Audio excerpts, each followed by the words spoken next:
Well, hello again, VAPsketeers. VAP-Chan here with yet another episode of VAP's Puppets and Friends. And I'm Graham, the raccoon one. I'm here by special request of VAP's sister, Cat. Yeah, my sister really likes you, Graham. Oh, that's good to know. So, VAP, has anything interesting happened in Newlands? Newlands? What the hell is a Newlands? It's Scots for recently. Oh, neat. Well, you know Nimi Nightmare, the VTuber? I know of her. Well, her cat, Baby Bean, had been sick, and the vets had to perform exploratory surgery on him. You know, cutting him open just to look around and see what's wrong. It turned out Bean had a cancerous growth on his liver. Oh, that's fucking terrible. Is the bairn gonna live? Yeah, he is. They were able to cut off the cancer, and now Bean is healing up at home with Nimi. That's great. Now, are there any holidays this week? There sure are. March 3rd is What If Cats and Dogs Had Opposable Thumbs Day. I can think of a few things they might do. Who's getting spayed and neutered now, owner man? Anyway, March 4th is Mardi Gras. There's a really good Popeye cartoon called King of the Mardi Gras in which Popeye beats the shit out of Bluto at a carnival. So, you know, check that one out if you can find it online. And March 5th is Ash Wednesday, the beginning of Lent. Lent is really important if you're a Catholic like my girlfriend Carmen Ryder is. You aren't allowed to eat meat on Fridays during Lent, so good luck with that, Carmen. And then, March 6th is National Oreo Cookie Day and National Dentist Day, which I think is a pretty fitting combination. Anyway, I think the puppets have some acts they'd like to show us. Graham, would you do the honors? Oh, I certainly would. VAPsketeers, we're about to see the wee minstrel puppet perform Ida, Sweet as Apple Cider, and then Herbert the Cowboy will do the Calico Rag. So, on with it, puppets. In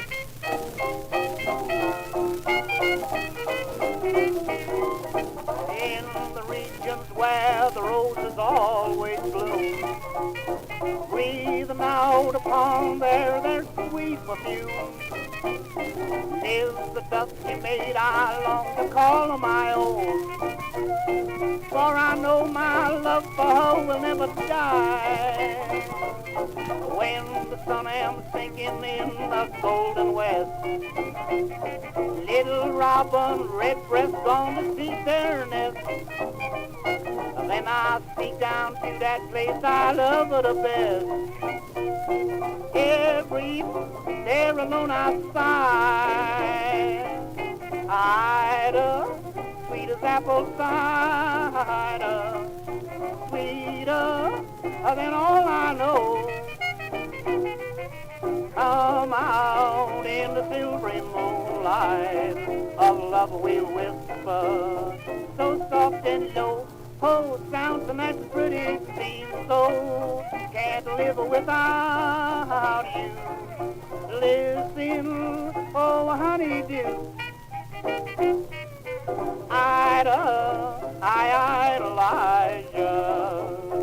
I love you, Ida, indeed I do.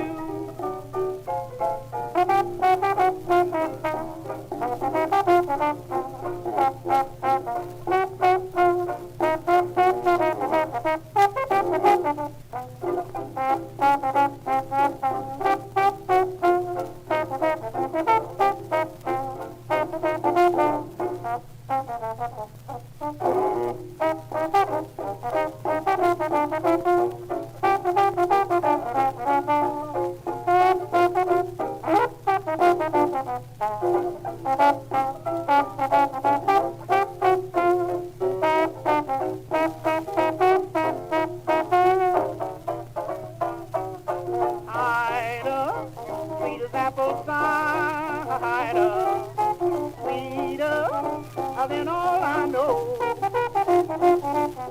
Come on, baby, in the silvery moonlight of love we'll whisper, babe.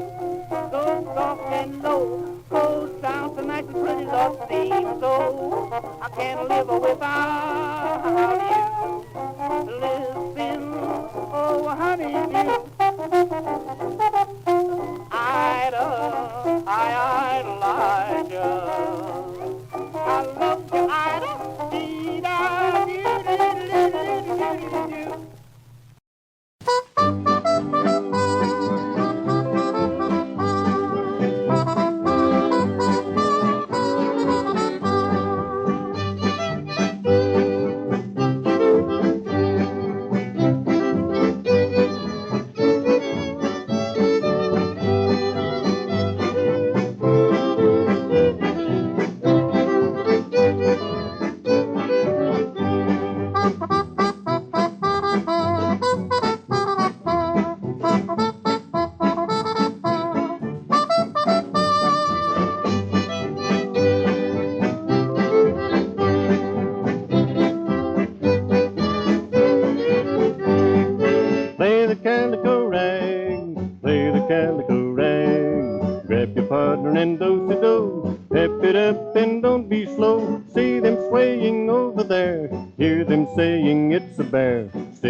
till your feet are sore. Play the Calico Rag. When they play that minor strain, it thrills me through and through. I want to hear it over again. Could I ever be blue?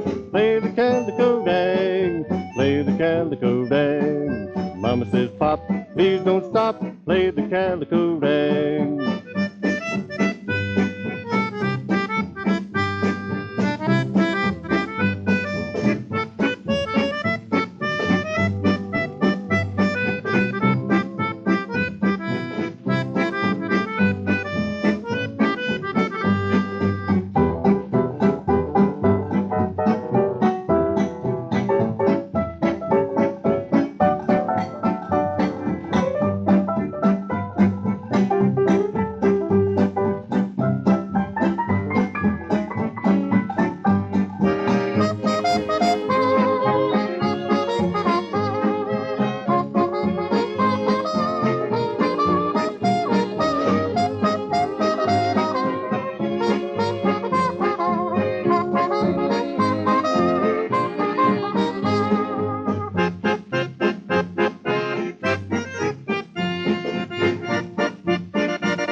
Well, howdy do, VAP-Sketeers. Here we are again at the Haunted Castle. Everyone seemed to like the monster hunt story I told last week. You did see that one, right, viewers? If you didn't, there's gonna be hell to pay. Well, I'm sure they did, Der Fang. But anyway, I've written and drawn a fantasy story, and it stars me as a druid with monster-controlling powers, and Der Fang is a vampire, because, you know, that's what he is, and the Talipo is there as himself, and Tamako is there as a witch, because she's always talking about magical symbols and using fear to control people. You know, I don't really approve of using black magic tactics to control people, but neat! And I even included you, Rudolph. I don't think I like where this is going. Come on, it's gonna be fun. Here we go. Here's me with Der Fang, Tamako, and the Talipo on our way into the haunted forest. We'd been sent there on a special mission by the High Council of Monsters to fight a huge jerk of a prince who was causing a lot of trouble for the decent monsters of the forest. And there he is. He was ready for a fight and pulled out his sword the second he saw us. For fuck's sake, Maureen, it's bad enough you make me the villain in your little slideshow thing, but did you have to have me dressed like a 5-year-old's idea of William Shakespeare? Well, I didn't have to. I just thought it'd be funny. Yeah, and you thought right, Maureen. Anyway, I told Der Fang and the Talipo to fight the prince while Tamako and I worked on a magic spell. Der Fang turned into a bat and flew around, flapping in the prince's hair and face while agilely avoiding his sword, and the Talipo swiped at the prince with his enormous deadly claws. As Der Fang and the Talipo bravely assaulted the prince, Tamako told me how to draw a magical symbol that'd finish him off. We were staking everything on the idea that Rudolph would be stupid enough to believe the sigil actually had power over him, but I mean, just look at the guy. Tamako, that's not very nice. Yeah, that means a lot coming from the girl who drew a whole story about me getting the shit beaten out of me by a giant evil rabbit and some gooner who dresses like the Fawns. Anyway, soon I had drawn the magic symbol and I showed it to the prince, who immediately had a mental breakdown. Maureen, what the hell did I ever do to you to deserve being depicted like this? I don't know, I just thought it'd be funny. But anyway, we decided to spare the prince's life, since being beaten by us was punishment enough, and he joined our party as the minstrel.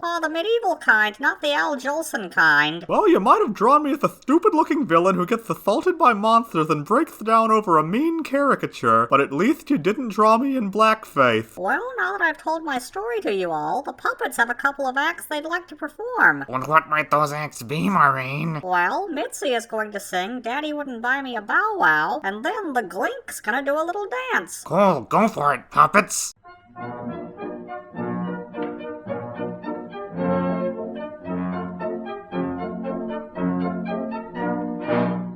I love my little cat, I do. Its coat is oh so warm.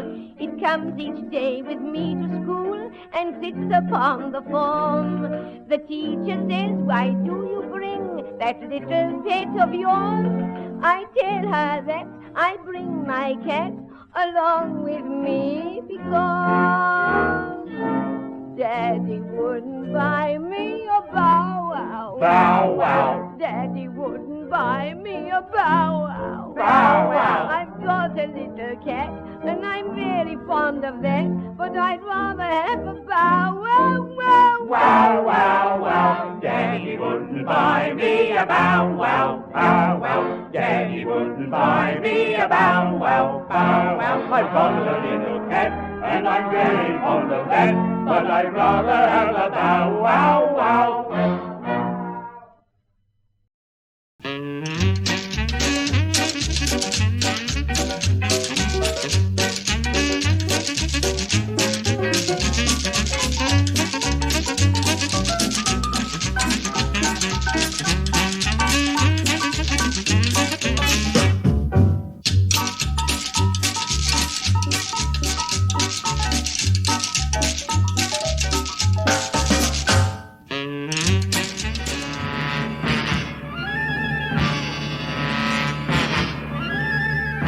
Gang, VAP told me I'm on like and subscribe duty again today. Don't forget to click the stupid little thumbs up sigil. Don't forget to leave a comment down below telling us specific things you liked in this episode. Don't forget to subscribe to the channel if you haven't. And don't forget that the real reason Disney won't re-release Song of the South isn't because they think it's offensive. It's because they're trying to cover up the existence of Bobby Driscoll, the actor who played the little boy in that movie. Disney used him up when he was young and then kicked him to the curb once he got too old and wasn't cute anymore. He ended up dying of a drug overdose and they found his corpse in an abandoned building. Why am I bringing this up? Well, his birthday is March 3rd. If he hadn't gotten mentally fucked up by Disney abandoning him once he was no longer useful to them and hadn't OD'd, he'd be 88 this year. Jesus Christ, Tamako, that's a real fucking downer. You know, Rudolph, that's the only smart thing you've ever said in this show. Anyway, now Benito Bananas the monkey is gonna do an opera song or something. Hit it, Benito!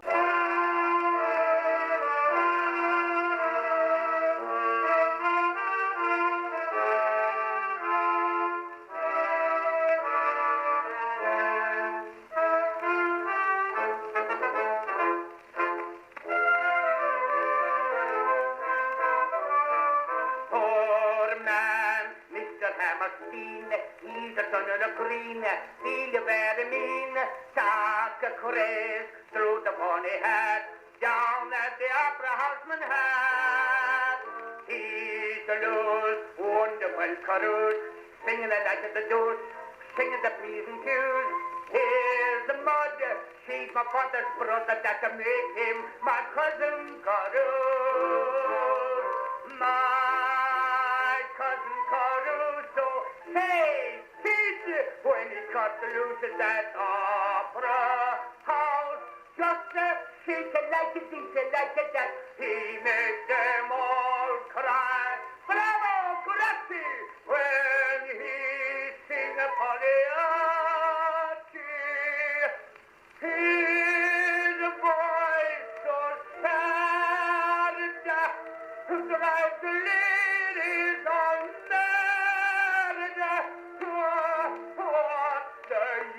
He's the use of what, you know? He's my cousin Caruso. My cousin Caruso. Hey, kid, when he cut loose at that opera house, just shake it like a this, like a that, he made the ladies tear out the rasta when he sing a traviata. He's a boy so dream, like the peaches and cream. What's the use? As the news about, you know, he's my cousin Caruso.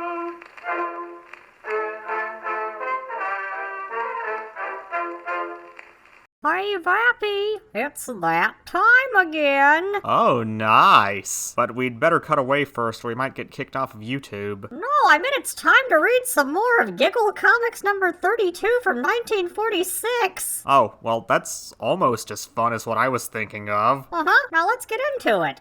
Binky, run out and get me the newspaper. Can't they leave a guy alone? That's right, sucker. Make a dog of yourself. Attaboy. Binky, go down and pick up my order at Larson's Meat Market. Hurry now. Yes, hurry. Here you are. See that you don't eat it on the way home.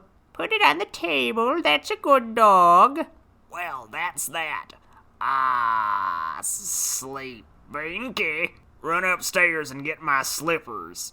That's more like it. Binky, go get my football. It's in the front yard. Busy. When you gonna wise up? You wanna be smart, eh? You wanna show 'em you can do a lot of tricks? You sap! Can't you see they take advantage of you? Me? I don't do nothing. I'm too smart to be smart. Dumb hooligan, that's me. I started out the way you did. Do this, do that. Wise up, pal, and play dumb. By golly, he's right. This is my last chore. Attaboy, you're sure a pal. Hey, just a minute, I've got one more favor. Binky, come back here. Binky, for the last time, come here. Okay, to heck with you. Besides, it's not much of a favor to eat this mutton bone I got you. Nope, you're too late. I'll give it to some dog that'll appreciate it. Well, if it isn't sucker bait, take my advice. You see, chum, I didn't do nothing, but I get the mutton. Huh!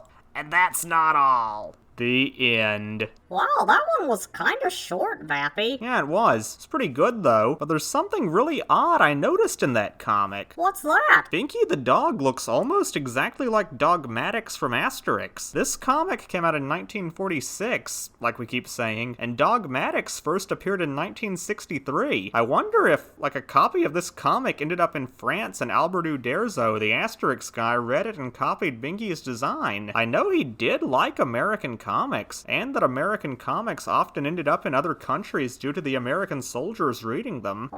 It's definitely possible. So, Vappy, what have the puppets got planned for us? Well, for the final puppet number of the episode, we're going to see the exciting battle between Bertha the Witch and Pongo the Clown. That doesn't seem like it's going to be a fair fight. It will be, because Pongo will be monstrously enhanced. Wow, go for it, puppets!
don't worry, Maureen. Pongo didn't die at the end there. I know, Vappy, he's a puppet. You can't really kill a puppet. They don't have vital organs. And that's true, Maureen. Of course, you've still got to be careful with them. If you're too rough with a puppet, they can get damaged. I know, Vappy. I saw what the little minstrel puppet looked like when you first got him. I'm glad you were able to fix him up. I am too, Maureen. I think about it almost every day. If I hadn't bought the little minstrel puppet, nobody else would have. There aren't a lot of people today who like or even tolerate minstrels. And even those people, if they wanted a minstrel puppet, would want to get one in the best possible condition, not one they'd have to work on to fix. And Bertha the Witch, she and Mitzi were the first Pelham puppets I ever got in late 2018. They were missing most of their strings when I got them. And Pongo the Clown, he wasn't damaged when I got him. In fact, he looked like he had been played with maybe a couple of times and then never again until I got him. Neglecting a puppet like that is almost as bad as abusing and breaking a puppet. So I guess what I'm saying is, be good to your puppets and to your waifus and to your friends. Always try to help them be the best they can be. Well, that's our show. Bye for now, Vapsketeers. We'll see you again next episode.